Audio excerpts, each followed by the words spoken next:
하나님께 영광의 박수 올려드리겠습니다. 네, 옆 사람과 인사하시겠습니다. 반갑습니다. 축복합니다. 사랑합니다.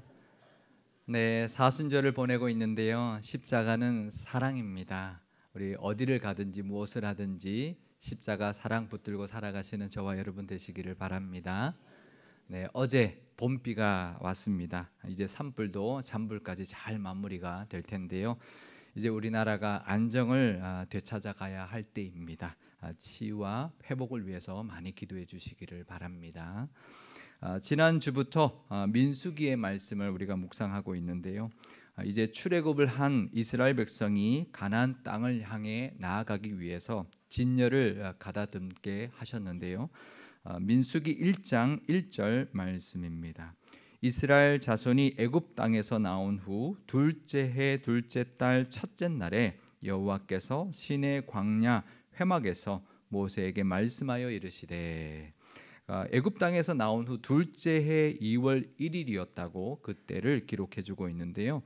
이스라엘에는 종교 달력이 있었습니다. 이스라엘 백성들이 쓰고 있었던 민간 달력에서 출애굽을 했던 그 달을 1월로 삼은 것이 바로 종교 달력이었는데요. 이 종교 달력으로 첫째 해 1월 14일 6월절에 출애굽을 했고요.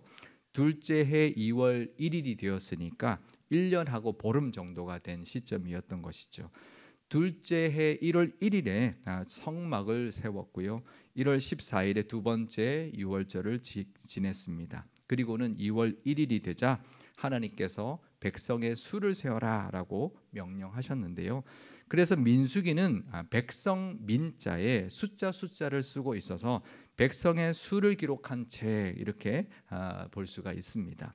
하지만 원래 히브리어 성경의 히브리어 그 이름은 베미드바르라는 뜻을 가지고 인데요. 베미드바르는 광야에서라는 뜻을 가지고 있습니다. 히브리 성경의 그 책의 이름들을 정할 때는요, 그 책의 첫 번째 단어나 또 그 책의 중요한 단어라고 여기는 단어로 정했습니다. 민수기의 이 히브리어 이름은 미드바르는 첫 단어가 아니라 1장 1절에 나오는 단어 중에서 광야에서라는 단어를 가장 중요하다고 여겨서 그 단어로 이 책의 이름을 정한 것인데요. 그러면 왜 한글 성경은 민수기라고 이름을 지었을까요? 그것은 구약 성경을 헬라어로 번역했던 70인역에서 아리스모이라고 숫자들이라는 제목으로 정했기 때문입니다. 그래서 라틴어로 번역할 때도 숫자들이라는 뜻의 뉴메리라고 제목을 정했고 영어로 numbers라고 정했던 것입니다. 그래서 우리 성경은 민수기라고 제목을 정했는데요. 그러니까 그냥 뭐 라틴어나 뭐 헬라어나 영어처럼 뭐 수기 뭐 이렇게 쓸 수는 없겠죠. 그래서 민수기 이렇게 이름을 정하면서 백성의 수를 기록한 책 이렇게 제목을 정했습니다. 민수기에는 백성의 수를 센 적이 두 번 나오는데요. 첫 번째가 바로 이 시내 광야에서 세웠던 것이고요. 두 번째는 광야 40년을 다 지낸 후에 모압 평지에서 가나안 정복을 코앞에 앞두고 세웠던 적이 한 번 더 나옵니다. 그런데 두 번 다 이렇게 계수했다라고 기록해주고 있는데요. 민수기 1장 3절 말씀입니다. 이스라엘 중 20세 이상으로 싸움에 나갈 만한 모든 자를 너와 아론은 그 진영별로 계수하라. 그러니까 20세 이상 남자 중에서 싸움에 나갈 만한 사람들의 수를 센 것이죠. 그렇다면 여성은 다 제외가 되었을 것이고요. 20세 이하의 남자도 다 제외가 되었을 겁니다. 또 싸움에 나갈 만한 사람을 세라고 했으니 고령자나 장애를 가진 사람도 다 제외가 되었을 겁니다. 뒤에 보면 레위인 중에서 고앗 자손에게 회막의 일을 맡길 때 50세 이하까지만 계수한 것을 보면 분명히 여기서도 50세 이상의 고령자는 다 제외가 되었을 겁니다. 그 당시는 50세 이상을 고령으로 봤기 때문에 그런데요. 그러니 이건 누가 봐도 인구조사가 아닌 거죠. 군대로 소집할 인원을 파악한 것이죠. 그래서 2절에 계수하다라고 번역된 이 파카드라는 단어는요, 단순히 수를 세는 것의 의미를 넘어서 임명하다, 세우다라는 뜻을 가지고 있는 단어입니다. 그래서 5절에서도 각 지파의 지휘관을 임명할 때도 함께 설 사람들이라고 표현한 거죠. 그러니까 하나님이 세우신 거죠. 군대로 세우신 사람들이라는 뜻입니다. 군대로 세운 자의 수를 센 거죠. 우리도 마찬가지입니다. 우리도 하나님의 자녀가 되었지만 하나님 앞에 세움을 받은 사람들입니다. 좀 부담스러운 표현이긴 하지만 우리도 하나님의 군사로 세워진 사람들이라는 것이죠. 그래서 사도 바울이 이렇게 비유하고 말씀하고 있는데요. 디모데 후서 2장 3절에서 4절 말씀입니다. 너는 그리스도 예수의 좋은 병사로 나와 함께 고난을 받으라. 병사로 복무하는 자는 자기 생활에 얽매이는 자가 하나도 없나니 이는 병사로 모집한 자를 기쁘게 하려 함이라. 그러니까 우리도 군사로 부름 받았다는 것입니다. 부담스러우시죠? 군사로 부름 받았다. 하나님의 이 백성들처럼 건짐받고 출애굽을 해서 건짐을 받았고 하나님의 백성이 되었습니다. 하나님의 자녀가 된 이후에는 이제 하나님의 군사로 세움을 받아야 한다라는 것을 우리도 알아야 합니다. 아멘이 쉽지 않으시죠? 아니 군사로 살고 싶지 않은데요. 그런 마음이 들 것입니다. 우리가 싸움에 나가지 않고 우리는 그냥 편안하게 살고 싶은 마음이 우리의 마음일 것입니다. 우리가 뭐 차지해야 될 가나안 땅이 있는 것도 아니고 우리를 위협하고 있는 적이 있는 것도 아닌데 뭐 부담스럽게 하나님의 군사로 살아야 할까? 살기도 바빠 죽겠는데 무슨 하나님의 군사로 살라 하나? 그런 마음이 들 것입니다. 근데요, 사는 게 전쟁입니다. 그렇지 않나요? 매일 깨지고 넘어지는 것이 바로 이 세상이기 때문입니다. 그러니 이미 우리는 영적인 전쟁터에 살고 있는 것입니다. 사는 게 전쟁인 것이죠. 그냥 먹고 살기에 바쁜 것이 아닙니다. 이 먹고 사는 것이 바로 영적인 전쟁의 일부인 것입니다. 우리는 어쩔 수 없이 그 싸움을 싸우며 살아가야 합니다. 우리가 하나님의 자녀가 된 이상 영적인 싸움을 피해갈 수가 없기 때문입니다. 우리가 사는 것은 그냥 사는 게 아닙니다. 영적인 싸움을 하며 살아가는 것입니다. 내가 먹고 사는 게 별개의 문제가 아닙니다. 그게 바로 영적인 싸움인 것이죠. 그렇다면 잘 싸워야 할 것이고요. 이기며 살아야 할 것입니다. 그래서 사도 바울은 영적인 아들 디모데에게 너는 그리스도의 좋은 군사로 나와 함께 고난을 받으라 라고 말했는데요. 사실 누가 고난받고 싶어 합니까? 하지만 이때 이 고난은요, 훈련과 전투를 감당하라라는 뜻인 것입니다. 전쟁에서 이기려면 훈련받아야 합니다. 그리고 전투에 나가 싸워야 합니다. 그래야 영적인 싸움에서 잘 싸울 수 있고 이길 수 있는 것입니다. 그러면서 사도 바울은 군사로 복무하는 자는 자기 생활에 얽매이지 말고 모집한 자를 기쁘게 해야 한다고 말씀하고 있는데요. 우리도 이 말씀을 잘못 이해하면 마치 내 생활은 다 팽개치고 교회 일, 하나님의 일만 하라라는 것처럼 들릴 수가 있는데 그렇지 않습니다. 자기 생활에 얽매이지 말라는 것은요, 내게 있어야 할 것을 걱정하며 거기에 매여 살지 말라는 것입니다. 염려하며 살지 말라는 것입니다. 부르신 하나님께서 다 책임진다는 것이죠. 다 공급해 주신다는 것입니다. 그러니 우리는 하나님을 기쁘시게 하는 일에 집중하라는 것입니다. 모집된 군사는요, 다 먹여주고 입혀줍니다. 왜 그럴까요? 전쟁에 집중하라는 것이죠. 우리도 하나님이 맡기신 일에 충성을 다할 때 우리의 필요를 하나님이 채우실 것입니다. 하나님이 공급해 주실 것입니다. 우리도 하나님께서 세우셨으니 모든 것 다 하나님께 맡기고 하나님 의지하면서 하나님을 기쁘시게 하는 자들 다 되시기를 바랍니다. 그렇게 하나님의 좋은 군사들로 살아가시기를 축원드립니다. 이제 계수를 다 마쳤는데요. 다 계수해 보니까 총 60만 3,550명이었습니다. 레위 지파를 제외한 모든 지파에서 전쟁에 나갈 수 있는 20세 이상의 남자의 숫자가 60만 명이나 되었다라는 거죠. 이건 엄청난 수의 군대였습니다. 애굽으로 내려갈 때 야곱의 그 가족의 수는 고작 70명이었는데요. 430년 만에 60만 대군의 민족이 되었던 것입니다. 여성과 아이들과 노인과 레위인들까지 다 합한다면 최소한 200만 명은 넘는 민족이 된 것이죠. 뭐 430년이 흘렀으니까 그만큼의 인구가 될 법하죠. 뭐 충분히 그럴 수 있을 텐데요. 아닙니다. 만약에 이 야곱의 가족이 가나안 땅에 살고 있었다면 절대로 이 인구가 될 수가 없는 것이죠. 430년 동안 애굽이라는 그 강대국의 그 요람 안에서 큰 민족으로 자라게 됐던 것이죠. 430년이라고 하면 우리나라 고려 시대만큼의 기간입니다. 그 기간 동안 전쟁 한 번 안 치렀습니다. 그렇죠? 전쟁 치를 필요가 없죠. 애굽이 보호하고 있으니까. 큰 위협 없이 그렇게 큰 민족으로 성장하게 하신 것이죠. 하나님이 아브라함에게 하셨던 약속이 이루어진 것입니다. 하나님은 아브라함에게 자손을 약속해 주셨고요. 땅을 약속해 주셨습니다. 창세기 12장 2절 앞부분에 이렇게 약속하셨습니다. 내가 너로 큰 민족을 이룰 것이다. 또 15장 5절에 이렇게 말씀하셨습니다. 그를 이끌고 밖으로 나가 이르시되 하늘을 우러러 무별을 셀 수 있나 보라. 또 그에게 이르시되 내 자손이 이와 같으리라. 하나님은 아브라함에게 큰 민족을 이루게 할 것이다. 또 하늘의 별처럼 자손이 많게 해주겠다고 약속해 주셨습니다. 그 약속이 이루어진 것입니다. 이제 그 약속의 땅을, 이제는 약속해 주신 땅을 차지할 때가 된 것이죠. 아브라함이 하나님께 그 약속을 받았을 때, 이 가나안 땅을 다 내 자손에게 주겠다고 하셨을 때는 아마 실감이 나지 않았을 겁니다.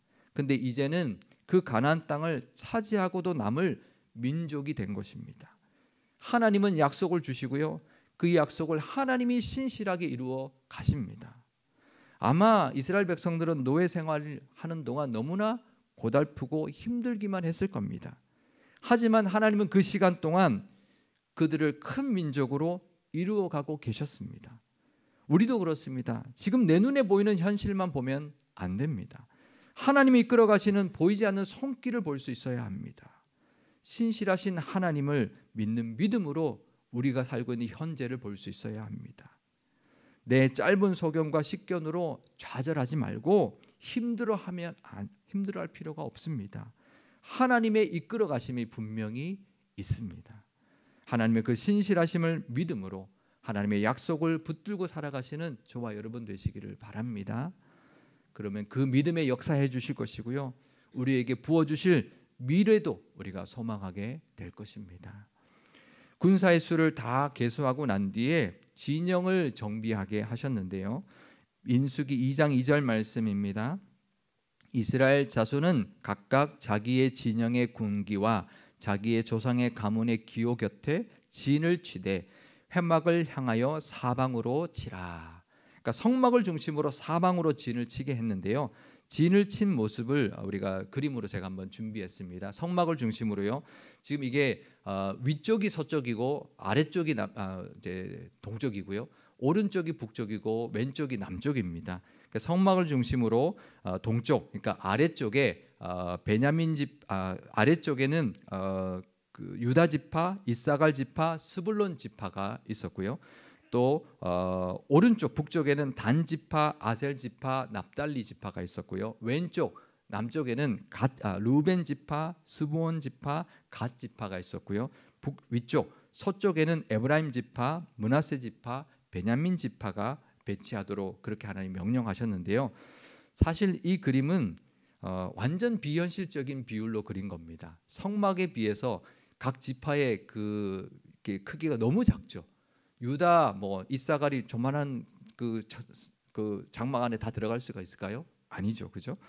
훨씬 더 큰 이제 어떤 그 부피로 크기로 이렇게 배치했을 겁니다. 그래서 좀 더 현실적으로 어떻게 배치했을까, 어떻게 진영을 짰을까 그림을 찾아봤는데 이런 그림이라고 볼 수가 있을 겁니다. 성막을 중심으로 동서남북으로 이렇게 배치를 한 거죠. 이게 무슨 모양인가요? 십자가 모양이죠. 아마 실제적으로는 이렇게 딱 반듯한 십자가의 모양은 아니었을 겁니다. 그래서 또 제가 찾아봤더니 이제 이런 그림이 있더라고요. 다음 그림 보여주시면 아마 이렇게 사방으로 이렇게 펼쳐지면서 그렇게 배치를 했을 텐데요.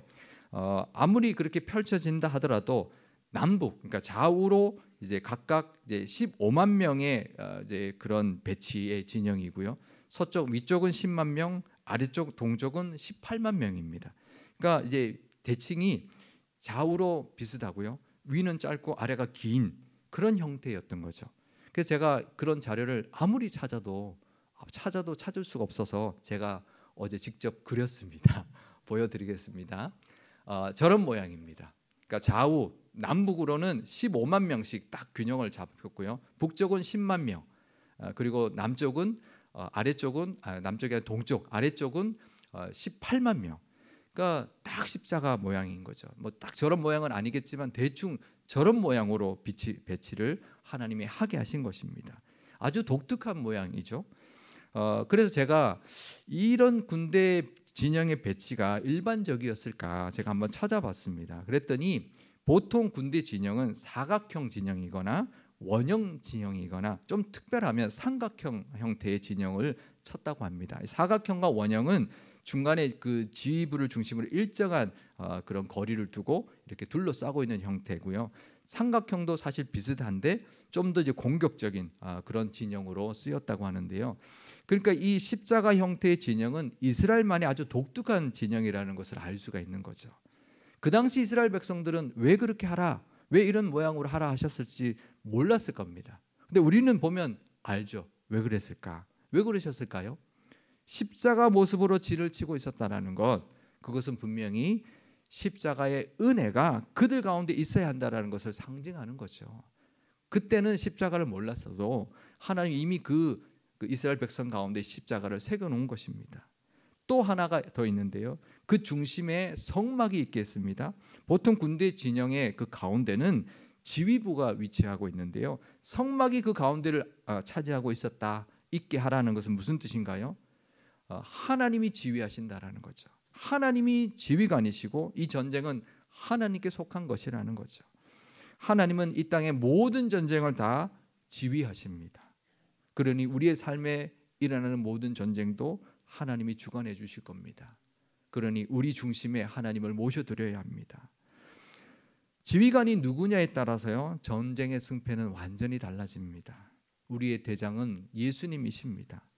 대장 되신 예수님을 따라 이 땅에서의 모든 싸움을 우리가 감당해 나갈 때 우리는 그 어떤 전쟁과 전투에서도 다 승리하게 될 줄 믿습니다. 이스라엘 진영에서의 또 특이한 점이 하나 더 있는데요. 그것은 바로 유다 지파가 가장 동쪽에 위치해 있었습니다. 동쪽은 이스라엘 그 진영이 진행하는 방향인데요. 동쪽에 진을 친 지파가 유다 지파, 이사갈 지파, 스불론 지파였는데 행진하라고 할 때 보면 유다 지파가 가장 앞장서라고 했거든요. 민수기 2장 9절 말씀입니다. 유다 진영에 속한 군대로 계수된 군인의 총계는 18만 6,400명이라 그들은 제1대로 행진할지니라. 이 말은 유다 지파가 가장 동쪽에 가장 앞쪽에 진을 치고 있었고 행진할 때도 그래서 가장 먼저 나아가라 했던 것입니다. 근데 유다 지파 이게 무슨 뜻일까요? 유다가 무슨 뜻인가요? 창세기 29장 35절에 그 유다의 그 이름의 뜻이 나옵니다. 그가 또 임신하여 아들을 낳고 이르되 내가 이제는 여호와를 찬송하리로다 하고 이로 말미암아 그가 그의 이름을 유다라 하였고 그의 출산이 멈추었더라. 그러니까 유다가 태어났을 때 유다의 이름을 하나님을 찬송하다라는 뜻으로 지어준 것입니다. 이 모습이 무슨 뜻인가요? 우리가 나아갈 때도 가장 먼저 해야 될 게 뭐라고요? 찬송이라는 것입니다. 한 예가 있습니다. 유다 왕 여호사밧 왕 시절에요. 암몬과 모압과 세일산 사람들이 연합을 해서 유다를 공격해 온 적이 있었습니다. 그때 여호사밧 왕이 하나님께 나아가 간절히 기도했는데요. 그랬더니 하나님께서 선지자 야하시엘을 통해서 하신 말씀이 이것입니다. 역대하 20장 15절 말씀입니다. 야하시엘이 이르되 온 유대와 예루살렘 주민과 여호사밧 왕이여 들을지어다. 여호와께서 이같이 너희에게 말씀하시기를 너희는 이 큰 무리로 말미암아 두려워하거나 놀라지 말라. 이 전쟁은 너희에게 속한 것이 아니요 하나님께 속한 것이니라. 아멘. 그러니까 두려워하지 말고 놀라지 말라는 것입니다. 이 전쟁은 네가 하는 게 아니라 내가 한다는 것입니다. 그래서 여호사밧 왕은 군대를 앞세우지 않고 그 군대 앞에 찬양대를 앞세우고 나갔습니다. 그리고요, 그 찬양이 시작되었을 때 하나님이 역사하기 시작했다라는 것을 알 수가 있습니다. 역대하 20장 22절에서 23절 말씀입니다. 그 노래와 찬송이 시작될 때에 여호와께서 복병을 두어 유다를 치러 온 암몬 자손과 모압과 세일상 주민들을 치게 하심으로 그들이 패하였으니 곧 암몬과 모압 자손이 일어나 세일산 주민들을 쳐서 진멸하고 세일 주민들을 멸한 후에는 그들이 서로 쳐 죽였더라. 그러니까 찬양이 시작되고 난 뒤에 적들끼리 자기들끼리 막 싸우더라는 겁니다. 그래서 이스라엘 군대가 도착했을 때는 이미 그들이 다 죽고 난 뒤에 시체들만 가득했다라는 것이죠. 우리가 싸워야 할 전쟁은 하나님께 속한 것입니다. 그러니 우리는 믿음으로 찬양하며 나아가면 되는 것입니다. 그러면 하나님께서 반드시 우리에게도 승리를 주실 것입니다. 하나님이 친히 싸워 주실 것입니다. 우리는 오직 십자가의 은혜를 붙들고 내 가운데 중심에 하나님을 모셔드려서 그 말씀 따라 순종하며 찬송하며 감사하며 하나님께 영광 돌리며 나아갈 때 우리 앞에 놓여 있는 모든 싸움을 다 이기게 될 줄 믿습니다. 물론 힘들 때 있을 것입니다. 두려울 때도 있을 것입니다. 하지만 하나님이 우리와 함께하고 계시고 십자가의 은혜가 우리에게 있습니다. 대장 되신 예수님이 우리 앞에 먼저 나아갈 것입니다. 우리는 믿음으로 찬양하며 그 뒤를 따라 나아갈 때 이 땅에서 만나는 그 어떤 싸움에서 다 승리하게 될 것입니다. 우리는 다 하나님의 군사들입니다. 하나님만 의지하고 나가야 승리할 수 있습니다. 전쟁터 같은 이 세상에서 늘 승리하는 하나님의 군대, 하나님의 군사들이 다 되시기를 주님의 이름으로 축원드립니다. 기도하시겠습니다. 우리를 하나님의 군대로 세워주신 하나님 아버지, 인생을 살면 살수록 사는 것이 전쟁인 것을 실감합니다. 이 나라의 정치와 경제와 사회가 마치 전쟁터인 것처럼 혼란과 위태로움에 빠져 있습니다. 하나님, 이 나라를 지켜주시고 하루빨리 안정되고 회복되게 하옵소서. 사는 것이 참 힘들 때가 있습니다. 때로는 물질적인 것으로, 때로는 건강의 문제로, 때로는 관계 문제로 어려움을 당할 때가 너무나 많이 있습니다. 하지만 이 모든 것이 다 영적인 싸움이라는 것을 기억하게 하옵소서. 우리가 처해 있는 상황만 볼 것이 아니라 모든 상황을 다 주관하시고 이끌어 가시는 하나님의 역사하심을 믿게 하옵소서. 하나님의 약속이 지금 우리 눈에 당장 보이지 않더라도 하나님께서 반드시 이루어 가실 것을 믿는 믿음도 갖게 하옵소서. 사순절을 보내고 있습니다. 우리의 삶에도 우리 교회와 이 나라에도 십자가의 은혜가 늘 가득하게 하시고 하나님을 늘 중심에 모셔드림으로 그 어떠한 위기와 싸움에서도 이기게 하옵소서. 전쟁은 하나님께 속한 것이오니 우리가 만나는 모든 싸움에서 하나님만 의지하게 하시고 찬양 앞세우며 담대하게 나아가게 하옵소서. 그러면 여호사밧 왕처럼 승리할 뿐만 아니라 전리품까지 가득 차지하게 될 줄 믿습니다. 우리도 다 하나님의 군대임을 잊지 않게 하시고 부르시고 세우신 일을 기쁘시게 하는 우리 모두가 되게 하옵소서. 그럴 때 공급해 하시고 채우시고 승리케 하시는 하나님의 능력과 신실하심을 늘 경험하게 될 줄 믿습니다. 우리 주 예수님의 이름으로 기도드리옵나이다. 아멘.